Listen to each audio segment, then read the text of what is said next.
Hi, my name's Kiana. I'm not here to change your mind or anything.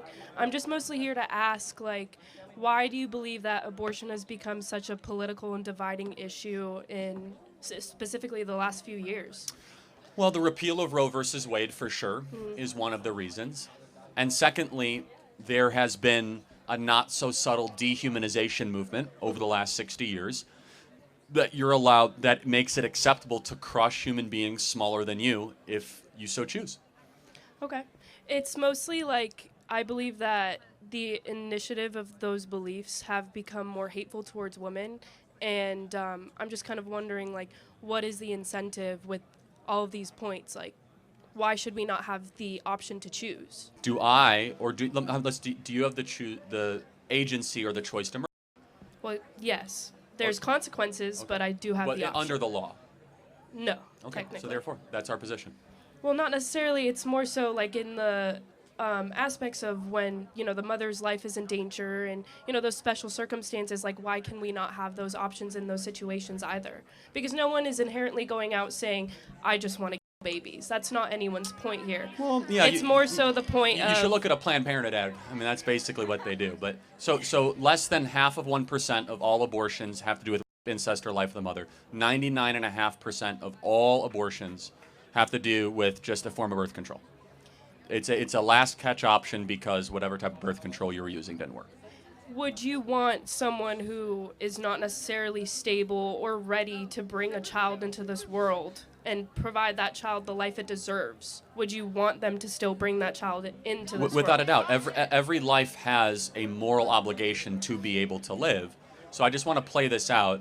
So you say it's all about the choice of the mother. Mm-hmm. At what point does the human being in utero become a human being in your mind? Because it must be not human than human. When does it cross that threshold?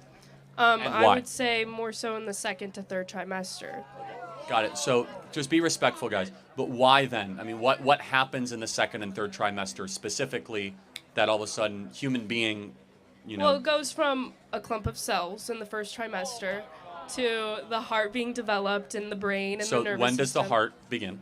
I believe in the second trimester. Yeah, 6 weeks. That's the first trimester, right? So a heartbeat is detectable between 6 to 8 weeks. That's 2 months.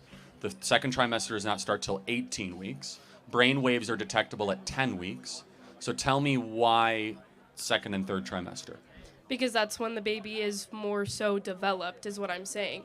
When in that argument you had I'm not sure when you were shown the pictures of the fetus, of a dolphin fetus and a human's fetus, you weren't able to tell the difference. But that doesn't mean it was not a human being, though. But that's what I'm saying. It's not developed. It's the same kind of concept. If it comes down to that person's life and their well-being, why should they not choose we're talking about two different things. So life of the mother is extremely rare. It's not that rare, though. How many times do you think that there are abortions for the life of the mother out of a 1.5 million abortions every year? How much do you think? I'm not sure with a number off the top of my less than head. 500 out of 1.5 million. And by the way, a vast majority of those are babies that could have been delivered by cesarean section. Do you know what a cesarean section is? Okay.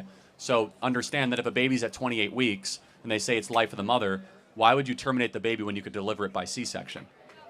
Well, if you can deliver it by No, C-section... but they're not even given that option. Instead, they go to an abortionist. So then that's essentially an issue that we should address within these politics. Because no one is saying to kill kids. No one is saying kill babies. But first of all, late-term abortion is very common and very frequent. It's not that common, though. That's Again, a main how many point. times do you think it happens a year?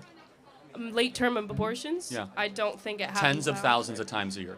You can't say that Tens when of thousands it comes of to the times. life of the mother... But I am curious, though, just more, because you said about well-being. Mm-hmm. Why should any person be able to terminate another human being if you feel as if your well-being will be jeopardized? Why should I be able to terminate someone in this audience if they're going to get in my well-being way? No, By what moral completely. apply a universal moral standard to the abortion argument and help me understand it. If I were to get pregnant right now, I would not be able to give birth to that child and give it the life it deserves. Because how did you get pregnant? How did you... Accidents still happen, guys. Okay, you hold on. can be on birth control. Hold on. You can still... This is an important point, guys. But wait a second. But then shouldn't you take responsibility for Absolutely. your orgasms? So let me be clear that you want to have all the fun, but none of the responsibility. No, that's not what I'm saying. I'm saying accidents still happen. No, of course. And you know what happens when accidents involve other human beings? You don't terminate them. You don't get to eliminate another human being because of an accident. That's not a moral code we live by. Correct. But why do you not care about the outcome of that human being's life? Well, of course I do. No, I mean... But you don't, because I don't? if I were to give birth to a kid right now and it's living in horrible conditions, because I'm just a college student, why do you not care? But why do you not put in funding into those establishments hold to on, help them? Everything that we believe in is about the betterment of that kid's life. Safer streets, for more police on the streets. Want to have better schools and school choice so that kid can read and learn. Stronger churches so that that kid can learn about a strong ethical code. Why does that matter if I can't afford a house for this kid? Well, but hold on, I'm going through the list of all the things that can happen. Curtailing inflation so that you can have purchasing power for that kid. The point being, everything that we as conservatives believe in is making it easier to have children in this country. And just because we don't want more government money spent on something, which actually makes it harder, does not mean we don't want that thing. But it's a red herring argument. We're talking about the morality of the elimination of a life. Right? And so I just want to be totally understanding of clear that what species is the being when it's at 6 weeks. To me, I believe that it's a clump of cells. No, I understand. It's a zygote. No, I know, but the species. Sorry, what was the that? species. So everything on the animal kingdom has a species type. Right. So we are Homo sapiens, and you could be an alligator. But so what is it? Is it okay, a Homo? it would be a Homo sapien. So if it's a Homo sapien, it's human. So then shouldn't it be given human rights? But it hasn't. My point is, it hasn't been developed. It's still just a clump of cells. Right, but at the end of the day. But hold on, my baby right now is 9 months old. He's still developing. He can't speak yet. Right. He's crawling. So why does he have less moral worth at 9 months? We're saying all that. still developing here, by the way. You know that men's brains don't stop developing till they're 35. Right. So should we just be able to say, well, sorry, you're 21. I couldn't get rid of you because It's more so, if I can't give that child the life it deserves, why am I bringing it to... Got it. No, this will be my last question. I want you to think about it. If a single mom has two 2-year-olds, twins, and she wakes up one day and says, I can't do it anymore. I can't give them the life they deserve. But that's just not the circumstance. Hold on. Should she be able to take out a shotgun and kill both those kids? No. Of course not, because you think that would be objectionable. That's why I think it's objectionable to eliminate 2 babies that are 6 weeks old, because they're morally the same thing. One just happens to be bigger. One just happens to be older. One just happens to be outside of the womb. They're both human beings. And you have something in you that says, no way is it okay to kill a 2-year-old. That's called your soul talking.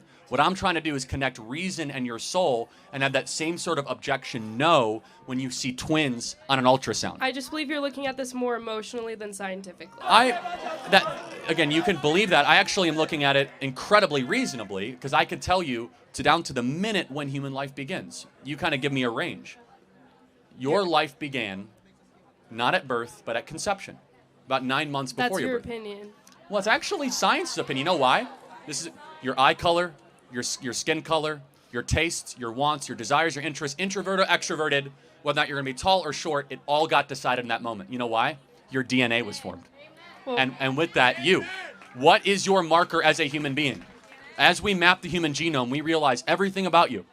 Whether or not you have a predisposition to heart disease, whether you're going to be tall, short, extra wide, skinny.